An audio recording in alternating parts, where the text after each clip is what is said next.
आकाशवाणी नागपूर. राम औरंगाबादकर आपल्याला ठळक बातम्या देत आहे.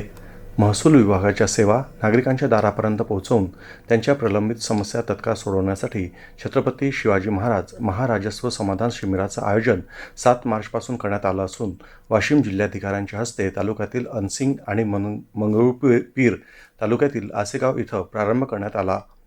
भारतीय सैन्याच्या वतीनं मुख्यालय, उत्तर महाराष्ट्र आणि गुजरात सब एरिया यांच्या मार्गदर्शनाखाली आज व्हेटरन्स सन्मान संपर्क रॅली नागपुरातील कविवर्य सुरेश भट सभागृहात सकाळी 10 ते सायंकाळी 5 वाजेदरम्यान आयोजित करण्यात आली आहे.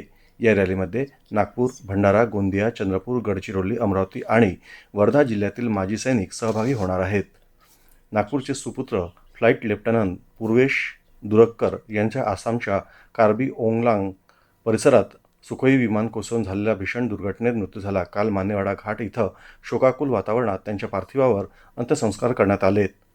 राज्यात नवीन स्वतंत्र आयुष मंत्रालय आणि आयुष विद्यापीठ स्थापण्यासंदर्भात मुख्यमंत्री देवेंद्र फडणवीस, उपमुख्यमंत्री एकनाथ शिंदे, सुनेत्रा पवार यांनी काल केंद्रीय आयुष मंत्री प्रतापराव जाधव यांची भेट घेऊन मागणी केली.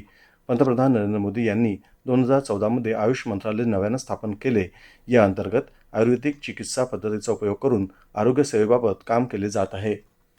आजच्या जागतिक महिला दिनानिमित्त अमरावती मनपाच्या महिला आणि बाल विकास विभाग, राष्ट्रीय शहरी आजीविका अभियान विभाग तसंच शिक्षण विभाग यांच्या संयुक्त विद्यमानं आयोजित महिला मेळावा महिलांचा सत्कार सांस्कृतिक कार्यक्रम पार पडला.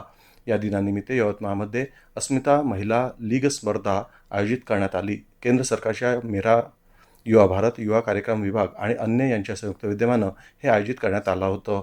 दरम्यान विदर्भ साहित्य संघ, साहित्य विहार, अभिव्यक्ती वैदर्भीय लेखिका संस्था आणि पद्मगंधा साहित्य प्रतिष्ठान या नागपुरातील साहित्य संस्थांच्या संयुक्त विद्यमानं आज महिला दिनाच्या कार्यक्रमाचं आयोजन करण्यात आलं आहे.